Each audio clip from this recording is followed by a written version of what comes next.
Hello and welcome all of you in this video.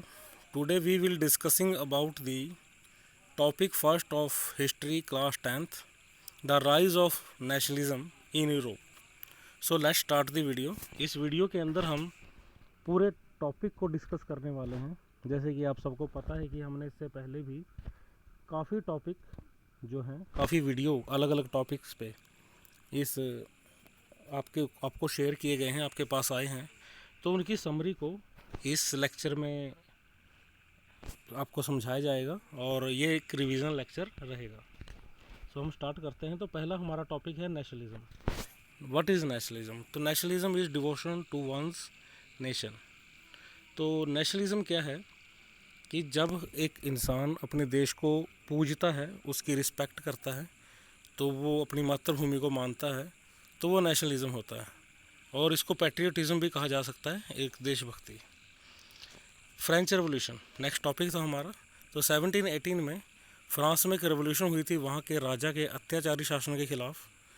तो इसे first expression of nationalism कहा गया Europe के अंदर और दुनिया के अंदर भी। अब फ्रेंच रेवोल्यूशन में क्या होता है कि जो फ्रेंच पीपल हैं वो मोनार्की को, राजतंत्र को अबॉलिश कर देते हैं और डेमोक्रेसी और रिपब्लिक टाइप की सरकार को एस्टेब्लिश करते हैं।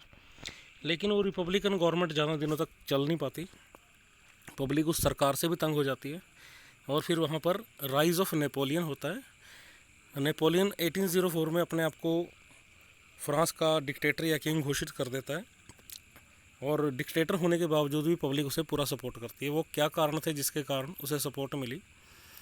फर्स्ट ऑफ ऑल था equality before law, right to property, abolition of feudal system. तो नेपोलियन जो था उसने जो अत्याचार के 3 मुख्य कारण थे, पब्लिक के साथ जो भेदभाव होता था, उनको कंट्रोल किया, उनको ख़त्म किया। सबसे पहले उसने सबको कानून के सामने समान माना। इक्वालिटी जो थी वो फ्रेंच रेवोल्यूशन का भी एक आधार थी। तो फ्रेंच रेवोल्यूशन में जिस चीज़ की डिमांड की गई थी वो नेपोलियन ने लोगों को दे दी। फिर लोगों को उस प्रॉपर्टी का अधिकार दिया गया जो वो जिन खेतों पे खेती करते थे या जहाँ वो लेबर करते थे। और फ्यूडल सिस्टम ख़त्म कर दिया, यानी कि ज़मींदारी प्रथा जो थी वो ख़त्म कर दी गई और ज़मींदारों पे जो लोग डिपेंड होते थे उनको उन ज़मीनों को खुद मालिक बना दिया जिस पे वो लेबर किया करते थे। तो इस तरह से लोगों ने नेपोलियन की सपोर्ट की क्योंकि लोगों को वो मिल गया जो उन्हें चाहिए था। अब वहाँ जो यूरोप था उसकी सोसाइटी का स्ट्रक्चर है नेक्स्ट। तो 3 तरह के लोग मेनली सोसाइटी में होते थे। एरिस्टोक्रेसी जो हाई क्लास सोसाइटी होती थी, रिच पीपल। पीजेंट्री ये लो क्लास सोसाइटी होती थी, गरीब लोग जो खेतों वगैरह में काम करते थे। और मिडिल क्लास ये एजुकेटेड सोसाइटी थी, इसमें डॉक्टर, लॉयर, वकील वगैरह होते थे। और ये मिडिल क्लास ही है जिसने दुनिया को चेंज किया है और दुनिया के अंदर जितनी भी रेवोल्यूशंस हुई हैं इस मिडिल क्लास की वजह से हुई हैं। नेक्स्ट है कंजर्वेटिज्म। इट मीन्स रूढ़िवादी, तो यानी कि ऐसे लोग जो चेंज नहीं चाहते या बहुत ही स्लो चेंज चाहते हैं, जो चाहते हैं कि पहले जैसा ही सिस्टम रहे। तो ऑस्ट्रिया, रशिया और ब्रिटेन, यहाँ की जो सरकारें थी या यहाँ की जो सोसाइटीज़ थे वो कंजर्वेटिव हैं। 1815 में जो नेपोलियन है वो अति नेशनलिज्म का शिकार हो जाता है और यूरोप के दूसरे देशों पर अटैक करना शुरू कर देता है। और ऑस्ट्रिया, रशिया और ब्रिटेन तीनों देश या इनकी सेनाएं मिलके नेपोलियन को वाटरलू के मैदान में हरा देती हैं। और वो क्या करते हैं, अब कंजर्वेटिज्म का यहाँ जिक्र क्यों हुआ है कि ये क्या करते हैं कि जब नेपोलियन को हराते हैं तो फ्रांस पे अपना कंट्रोल नहीं करते, बल्कि फ्रांस में जिस डायनेस्टी का लुई 16 था, बारबरन डायनेस्टी का, उसी के राज परिवार से किसी पर्सन को फाइंड आउट करते हैं और उसे फ्रांस का फिर से किंग बना देते हैं और बारबरन डायनेस्टी फिर से आ जाती है फ्रांस में। और ये होता है ट्रीटी ऑफ वियना में। वियना ऑस्ट्रिया की कैपिटल है। 1815 में ये साइन की गई। नेपोलियन को मारने के बाद जब फ्रांस की जो नई सरकार या जो नए रिप्रेजेंटेटिव थे उन्होंने इस ट्रीटी को साइन किया था और नेपोलियन ने फ्रांस में जो जो भी चेंजेस किए थे उन्हें अंडू कर दिया। मतलब क्या था कि नेपोलियन ने जिन जिन टेरिटरीज़ को जीत के फ्रांस में मिलाया था वो टेरिटरीज़ उन कंट्रीज़ को जिनकी वो थी वो वापस कर दी गई। अब नेक्स्ट है रेवोल्यूशनरीज। अब फ्रांस के जो लोग थे वो नेपोलियन को सपोर्ट करते थे। तो इससे जो है ट्रीटी ऑफ वियना के बाद जो डिसीज़न फ्रांस के ऊपर थोपा गया उसका रेवोल्यूशनरीज ने विरोध किया और उन्होंने सीक्रेट सोसाइटीज़ बनाई और यूरोप के दूसरे देशों के लोगों ने भी ये सीक्रेट सोसाइटीज़ फॉर्म की और उनके मेंबर बने। जैसे यहाँ पर जिस्पी मैजिनी का जिक्र आता है।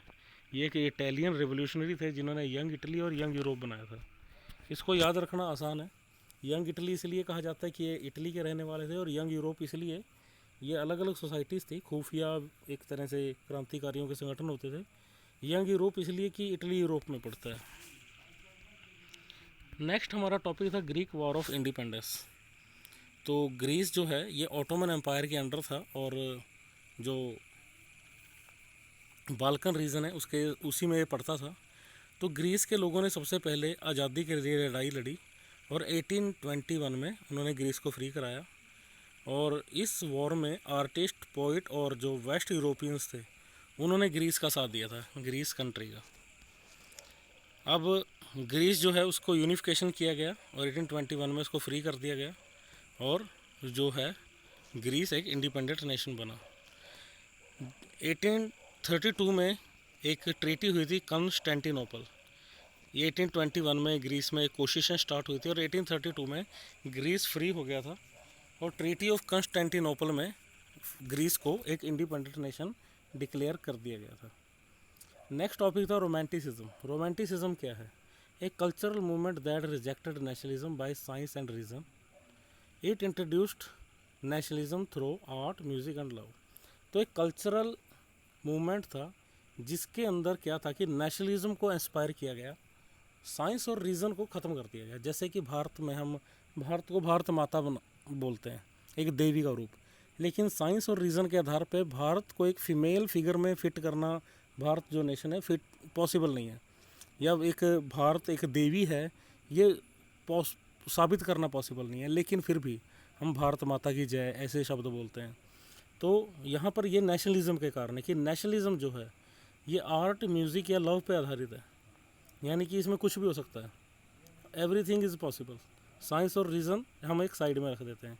तो ये जो फीलिंग है इसे ही रोमांटिसिज्म कहा जाता है, यानी कि हम कुछ भी सोच सकते हैं इसके अंदर। Economic hardship.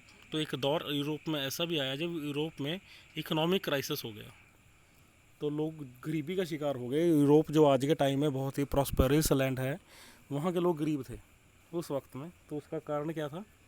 पॉपुलेशन बढ़ रही थी, तो रूरल एरिया से लोग अर्बन एरिया की तरफ आ रहे थे।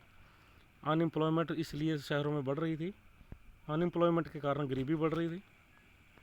फूड के प्राइस महंगे अनाज हो गया था क्योंकि क्रॉप फेलियर हो गया था। गांव के लोग अब गांव में खेती नहीं कर रहे थे, वो शहरों में पड़े थे।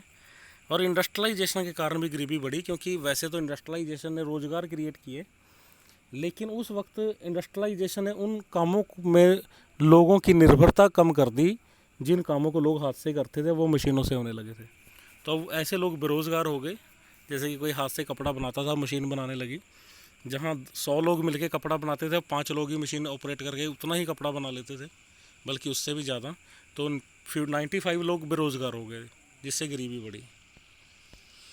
फिर इकोनॉमिक हार्डशिप के कारण क्या हुआ? प्रोटेस्ट स्टार्ट हुई, जिसके कारण रिपब्लिक गवर्नमेंट्स का फॉर्मेशन हुआ। रिपब्लिक सरकार ऐसी जिसमें राजा का बेटा राजा ना बने, बल्कि जनता का चुना हुआ इंसान राजा बने, ऐसी गवर्नमेंट को रिपब्लिक गवर्नमेंट कहा गया। और इस तरह से यूरोप में बहुत चेंजेस आए। उसके बाद एक इम्पॉर्टेंट घटना यूरोप की हिस्ट्री में देखी जाती है, unification of Germany, Italy and Britain. अब जर्मनी का जो यूनिफिकेशन है वो ओटो वन बिस्मार्क ने किया था। ये प्रधानमंत्री थे प्रशा के, जिसके लीडरशिप में पूरी जर्मनी को यूनिफाई किया गया और अप्रॉक्स 39 स्टेट्स को जोड़ के एक जर्मनी का निर्माण किया गया। अब इटली के यूनिफिकेशन में 3 लोगों का रोल था। जिस्पी मैज़िनी, जिन्होंने पहले कोशिश की लेकिन ये कामयाब नहीं रहे।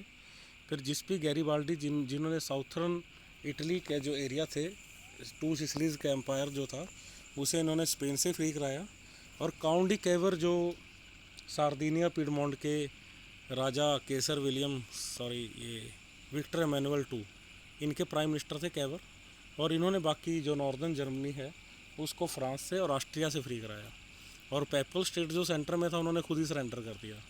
और फिर उसके बाद इटली का यूनिफिकेशन हुआ, जिसमें इनको राजा बनाया गया, विक्टर एमेनुअल II को। फिर ब्रिटेन का यूनिफिकेशन हुआ, जैसे कि हम आज के टाइम में जो नेशनल फ्लैग देखते हैं ब्रिटेन का, यूनियन जैक, वो इंग्लैंड के, स्कॉटलैंड के और आयरलैंड के 3 फ्लैग से मिलकर बना है। इस पिक को ध्यान से देख के आप समझ जाओगे। अब एलेगोरी क्या है? ए स्टोरी, पोइम और picture which can be interpreted to reveal a hidden meaning is known as allegory. They were used in 18th-19th century to spread the idea of nationalism. तो एलिगोरी वो symbol हैं जिनके द्वारा nationalism को जो है spread किया जाता है, स्टोरी के द्वारा, पोइम के द्वारा, पिक्चर के द्वारा, या जो है अलग अलग जो स्ट्रक्चर है उनके द्वारा। जैसे कि ब्रोकन चेन, टूटी हुई चेन, जैसे किसी को चेन से बांधा गया है, चेन टूट गई तो वो आज़ाद हो गया, यानी कि ब्रोकन चेन लिबर्टी का प्रतीक है, आज़ादी का, फ्रीडम का। ऐसे ही राइजिंग सन, राइजिंग सन क्या होता है, नए दिन की शुरुआत होती है जब सूरज निकलता है, तो ये नए युग का सिंबल था, एक नया इरा स्टार्ट हुआ। उसके बाद इंपीरियलिज्म की बात होती है, तो इंपीरियलिज्म पॉलिसी क्या था, the policy of expanding a country's power by the use of military और other means is called imperialism. Imperialism क्या था, ये नेशनलिज्म का ही एक रूप था, जिसमें क्या होता है कि एक कंट्री के जो लोग हैं वो इतने नेशनलिस्ट हो जाते हैं कि वो अपनी कंट्री की तो रिस्पेक्ट करते हैं, उससे तो डिवोशन की तरह देखते हैं, लेकिन दूसरी कंट्रीज़ के ऊपर वो शोषण करना शुरू कर देते हैं और ये सोचते हैं कि हमारा देश तो ग्रेट है, लेकिन हमें ये अधिकार है कि हम दूसरे देशों पे कंट्रोल कर लें। और जब वो दूसरे देशों पे अटैक करके उनकी टेरिटरी पे कब्जा करते हैं तो उसे इंपीरियलिज्म कहा जाता है। In the last year of 19th century nationalism started converting into imperialism. तो 19th सेंचुरी के लास्ट में नेशनलिज्म ही इंपीरियलिज्म बन गया, और इंपीरियलिज्म के कारण बाल्कन रीजन में टेंशन क्रिएट हुई। बाल्कन जो था वो ऑटोमन एम्पायर का हिस्सा होता था, जैसे लास्ट में देखो ग्रीस है, तो अलग अलग एरियाज़ ने अपने आप को फ्री करना शुरू कर दिया। पहले ये जो कंट्रीज़ थे जो ऑटोमन एम्पायर से ये देश फ्री हुए थे, जिनके नाम यहाँ स्क्रीन पे आपको नज़र आ रहे हैं, इन देशों ने पहले तो इनके कोई बॉर्डर्स नहीं थे, तो बॉर्डर के लिए लड़ पड़े आपस में और ज़्यादा से ज़्यादा एरिया ये एक्सपेंड करना चाहते थे। फिर यूरोप के ज़्यादा पावरफुल कंट्रीज़ जो थी वो इस एरिया में पहुंच गए और उन्होंने बाल्कन रीजन के एरिया में इंटरफेयर करना शुरू कर दिया, ताकि वे बाल्कन रीजन पे अपना कंट्रोल कर सकें, क्योंकि ऑटोमन एम्पायर इतना स्ट्रॉन्ग अब नहीं रहा था कि वो इन देशों पे कंट्रोल करके रख पाता। जो टर्की से ऑटोमन एम्पायर रूल होता था, टर्की कंट्री से, और जैसे टर्की यहाँ दिया भी गया है, देखो दिख रहा है स्क्रीन में, तो टर्की के राजा अब इतने स्ट्रॉन्ग नहीं थे कि वो अपने एम्पायर को कंट्रोल करके रख पाते, तो उनके एम्पायर के जो ये स्टेट थे ये अब फ्री होने लगे। और अब जो पावरफुल कंट्रीज़ थे यूरोप के, Germany, Britain, France, Poland, Russia, इन देशों ने यहाँ पर इंटरफेयर करना शुरू कर दिया और उन्होंने कोशिश की कि वो ज़्यादा से ज़्यादा एरिया पे कंट्रोल करें, और जिसके कारण उनमें आपस में भी राइवलरी हो गई और जिसके कारण फर्स्ट वर्ल्ड वार भी हुआ 1914 में।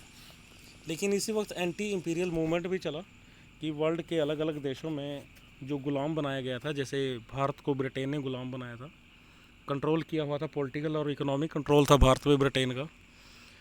ब्रिटेन जो था वो मास्टर कंट्री माना जाता था, या जो देश जिनको कंट्रोल करते थे, और जो देश गुलाम होता था उसे उस देश की कॉलोनी माना जाता था, और इस प्रोसेस को कॉलोनियलिज्म कहा जाता था, जिसमें मास्टर कंट्री अपनी कॉलोनी का इकोनॉमिक एक्सप्लॉयटेशन करती थी। लेकिन वहाँ की जनता जब बहुत ज़्यादा परेशान हुई और वहाँ भी उन देशों कॉलोनीज़ में भी नेशनलिज्म की भावना का प्रसार हुआ, तो वहाँ पर एंटी इंपीरियल मूवमेंट शुरू हुए, जिसके कारण बहुत से देश फ्री हो गए उसके बाद। तो इस तरह से इस टॉपिक में ये पूरा चैप्टर कवर किया गया है।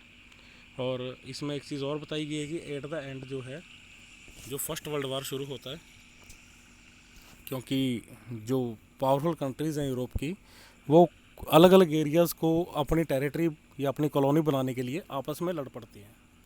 इसमें कुछ टाइम लाइन दी गई है, आप ध्यान से देख लें। 1850 ईयर था जब ट्रीटी ऑफ वियना हुई और नेपोलियन को वाटरलू में हराया गया। फिर 1830 में पेरिस में रेवोल्यूशन हुई, 1845 में रिव्यूअर रिवोल्ट हुए, 1848 में लिबरल्स की रेवोल्यूशन हुई यूरोप के अंदर। ये इंपॉर्टेंट है अगला पॉइंट। जर्मनी का यूनिफिकेशन 1861 में हुआ और इटली का यूनिफिकेशन 1871 में हुआ। और उसके बाद 1707 में एक्ट ऑफ यूनियन आया ब्रिटेन में, जिसके बाद ब्रिटेन, स्कॉटलैंड और जो वेल्स है वो मिले, और नॉर्दर्न आयरलैंड को 1801 में एक ऑफ एक्ट ऑफ यूनियन बना के ब्रिटेन का हिस्सा बनाया गया और इस तरह से यूनाइटेड किंगडम बना। 1872 में बाल्कन रीजन में कन्फ्लिक्ट शुरू हुआ, जिसके बाद बाल्कन रीजन के कई देश फ्री हुए, और 1914 में फर्स्ट वर्ल्ड वार शुरू हो जाता है, जो 1918 तक चलता है। तो आई होप आपको ये पूरा टॉपिक समझ में आ गया होगा, और अगर अभी भी आपको कोई डाउट है तो आप पिछले वीडियोस ज़रूर देखें एक बार, और फिर इस वीडियो को फिर से देखें, जितने भी वीडियोस चैप्टर के आपको डिस्कस किए गए हैं, शेयर किए गए हैं। और उसके बाद भी अगर आपको डाउट रहता है तो आप आस्क डाउट में जाके पूछ सकते हो। So thank you all of you, take care, happy learning.